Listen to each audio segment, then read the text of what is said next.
What if I told you that your genetic code isn't actually your destiny? Welcome back to the 12 Ways channel, where we learn the science of living better and longer. Today, we're exploring longevity. Only about 20% of how long you'll live is determined by your genes. The other 80%, that's up to you.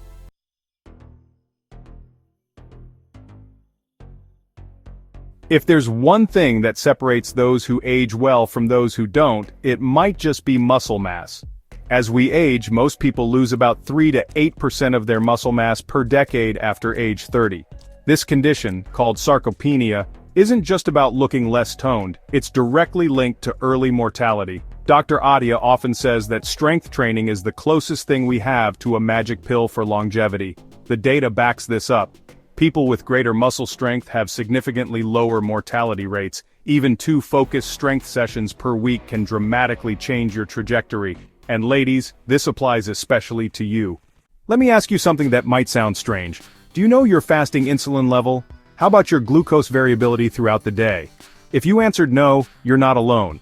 But you're missing critical information about your longevity prospects. Metabolic health might be the single most important predictor of how well you'll age. Most people think diabetes and insulin resistance are just about sugar problems. The reality? They're whole body problems that accelerate virtually every aspect of aging.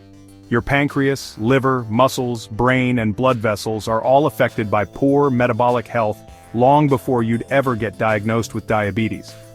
Dr. Attia emphasizes that metabolic dysfunction operates on a spectrum. It's not binary, you're not either healthy or diabetic. Many people walking around with normal blood sugar are already experiencing the early damage of metabolic dysfunction without realizing it. The good news?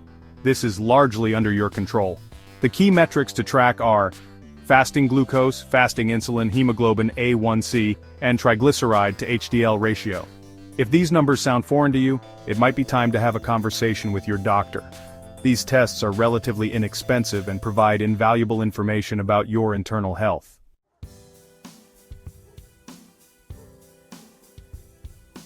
What should I eat to live longer? It's probably the most common longevity question out there. But here's the truth that might surprise you.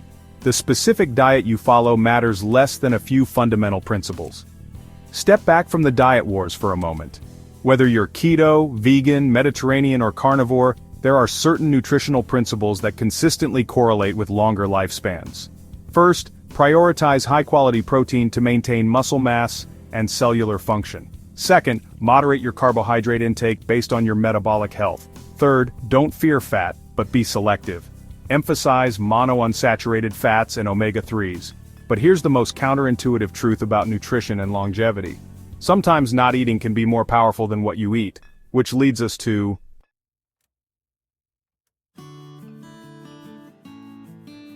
speaking of powerful content that could literally add years to your life, if you're finding value in this video, hit that like button right now.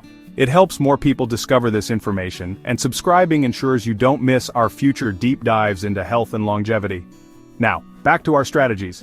Your body has an extraordinary built-in cleanup system called autophagy. Think of it as your cellular recycling program. When this system works efficiently, damaged components of your cells get broken down and recycled. When it's sluggish, cellular junk accumulates, accelerating aging. Here's where fasting comes in. When you go without food for extended periods, you activate autophagy dramatically. It's like giving your cells a deep clean. Time-restricted feeding means constraining your eating window to 8 to 10 hours per day. For example, finish dinner by 7 p.m. and don't eat again until 9 a.m. the next day. This gives your body a solid 14-hour fasting period every day. But there's a critical caveat. Fasting isn't right for everyone. If you're underweight, pregnant, have a history of eating disorders, or take certain medications, fasting could be harmful. Remember this. The goal isn't to stress your body to the breaking point, it's to provide just enough hormetic stress to make you more resilient. Let me ask you a question that might make you uncomfortable. When was the last time you consistently got 7 to 9 hours of high-quality sleep? In the longevity world, we often talk about the big 3: nutrition, exercise, and sleep. But sleep might actually be the most foundational of all. Here's why. Just one night of poor sleep decreases insulin sensitivity, increases inflammation, impairs cognitive function, and even alters gene expression. Dr. Attia emphasizes that sleep isn't just about quantity, it's about quality. Deep sleep and REM sleep are when your brain clears out metabolic waste products and consolidates memories. So what can you actually do to improve your sleep?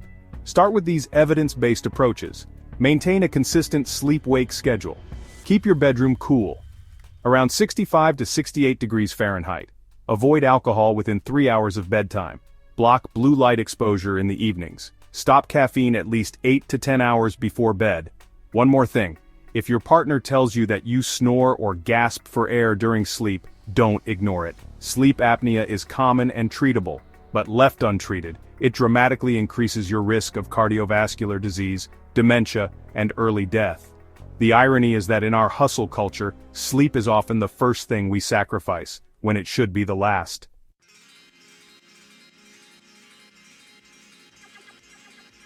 We've all heard that exercise is good for us, but here's something you might not know. Your cardiovascular fitness level is one of the strongest predictors of how long you'll live. Research shows that going from poor to average fitness cuts your mortality risk by 50%, and going from average to excellent cuts it by another 30%. Dr. Attia recommends thinking about cardio training in 3 distinct zones. Zone 1, low-intensity, conversational pace exercise. Zone 2, moderate intensity where you're working but still sustainable for 30-plus minutes.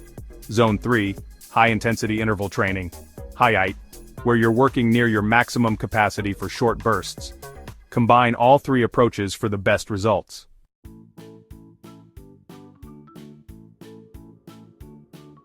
Let me share something counterintuitive.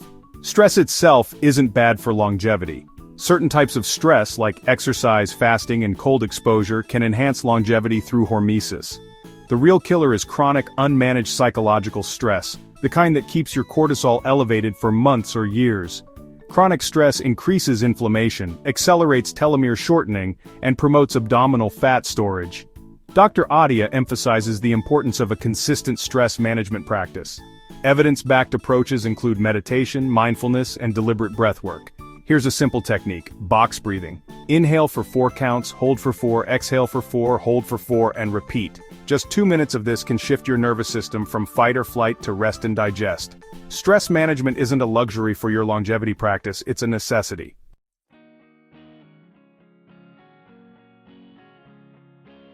We live in a world with over 80,000 synthetic chemicals in commercial use, many of which haven't been thoroughly tested for long-term health effects. While we can't live in a bubble, strategic minimization of your toxic burden can have significant longevity benefits. Focus on high-impact changes. Indoor air quality matters more than you think. Indoor air is typically 2 to 5 times more polluted than outdoor air. Use HEPA air purifiers, ensure proper ventilation, and keep houseplants that naturally filter air. Water quality is non-negotiable. Invest in a quality water filter. Minimize plastics in food storage and preparation. Plastics leach harmful chemicals, especially when heated. Opt for glass, stainless steel, or ceramic alternatives. Be selective about personal care products. Your skin absorbs much of what you put on it. Use the Environmental Working Group's Skin Deep database to check product safety. Start with big wins to reduce exposure to harmful toxins, then gradually make sustainable adjustments.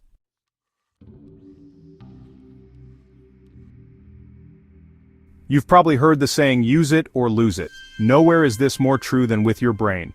Cognitive decline isn't inevitable with aging. It's largely a function of how you use your cognitive abilities throughout life. Build cognitive reserve by continuously challenging your brain in novel ways. Dr. Attia suggests learning new skills that combine cognitive challenge with physical coordination. Think learning a new language, picking up a musical instrument, or mastering a new sport.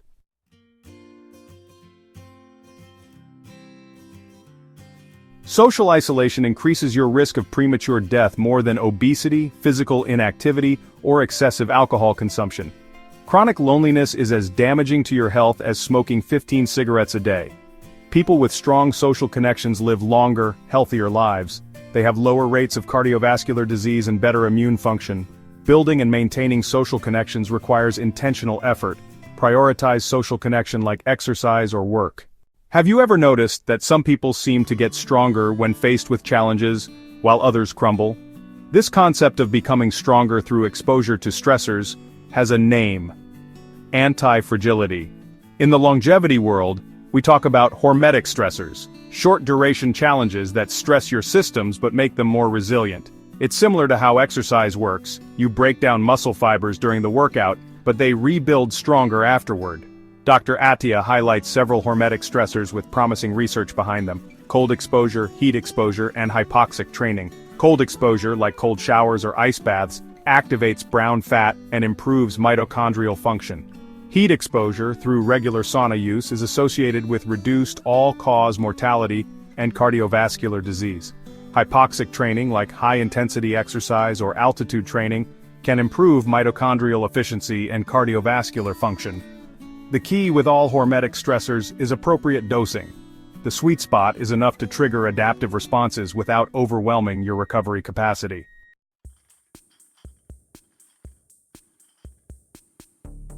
No supplement can compensate for poor lifestyle habits.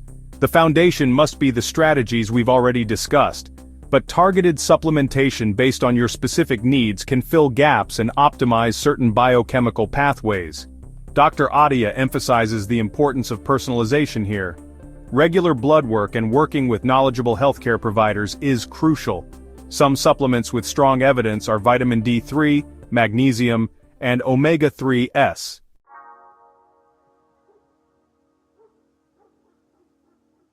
We've covered a lot of ground in this video: 12 evidence-based strategies that could potentially add decades of healthy life to your future. But here's what's truly remarkable about these approaches. They don't just add up, they multiply. When you improve your strength training, it enhances your metabolic health. Better metabolic health makes fasting more effective. Fasting improves your sleep quality. Better sleep reduces chronic stress. Lower stress improves cognitive function, and on in a virtuous cycle. The body has an incredible capacity for renewal when given the right inputs. Dr. Attia often points out that the goal isn't just lifespan, how long you live, but health span, how long you live well. The strategies we've discussed aren't about prolonging a frail existence in your final years. They're about compressing morbidity, so that you remain vital and functional until very near the end of life. Imagine celebrating your 90th birthday by going skiing, playing with your great-grandchildren, or working on a creative project you're passionate about. That's the real promise of longevity medicine. Not just more years of life, but more life in your years. If you've made it this far, you clearly care about your long-term health. So let me leave you with this final thought. The best time to start your longevity practice was 20 years ago. The second best time is today. Which of these 12 strategies will you implement first? Let me know in the comments below. And if you found this information valuable, please hit that like button, share this video with someone who could benefit, and subscribe for more evidence-based content on optimizing your health. Until next time, here's to a long, vital life.